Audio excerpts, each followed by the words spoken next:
Welcome back to Trailman of the Scale.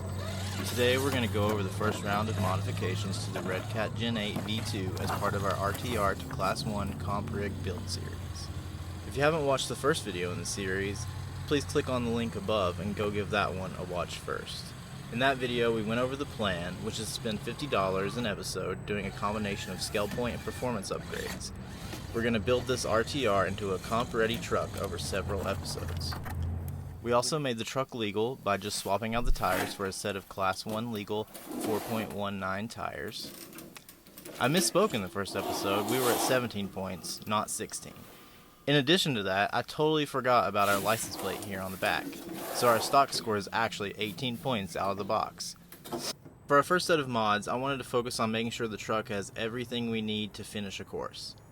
Since the rules clearly state you should expect to use a winch, and I've seen winches be used in nearly every comp video I've ever seen, it seemed like having a functional winch was super important. Here on the front, we have a worn scale winch from RC 4-wheel drive.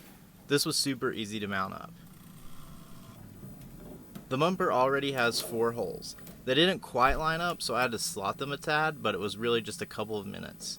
I didn't even have to slide the bumper out, it all just bolts right up. So that took up $30.99 of our budget. The winch also requires a winch controller.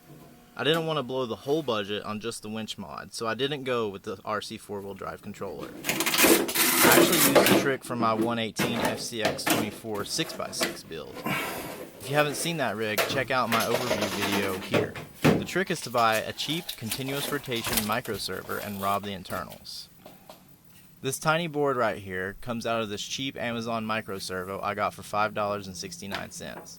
I soldered on a connector for the winch and plugged it all up to the extra channel on the receiver. Bam! We have ourselves a transmitter controlled winch. That gets us 2 scale points. Looks super cool, and make sure we're ready for any comp we might happen upon as the series goes along.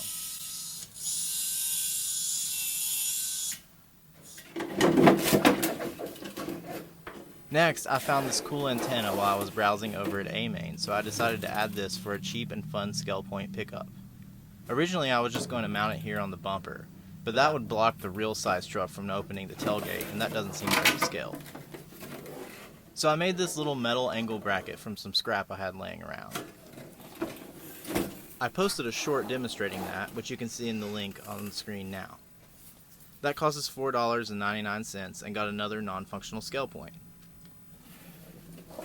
Next were some performance upgrades.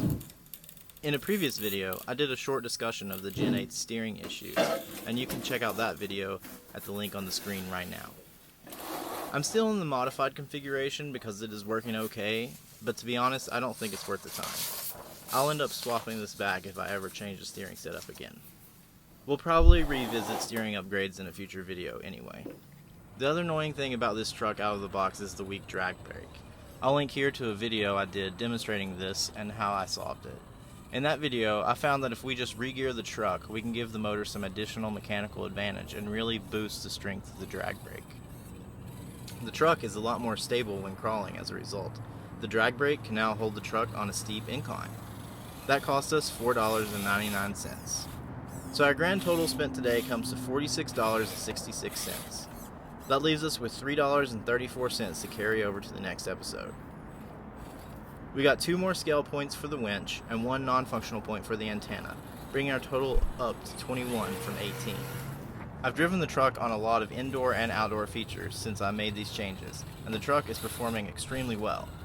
If you want to keep up with running videos, I mostly post those on the daily shorts feed, so be sure to check those out.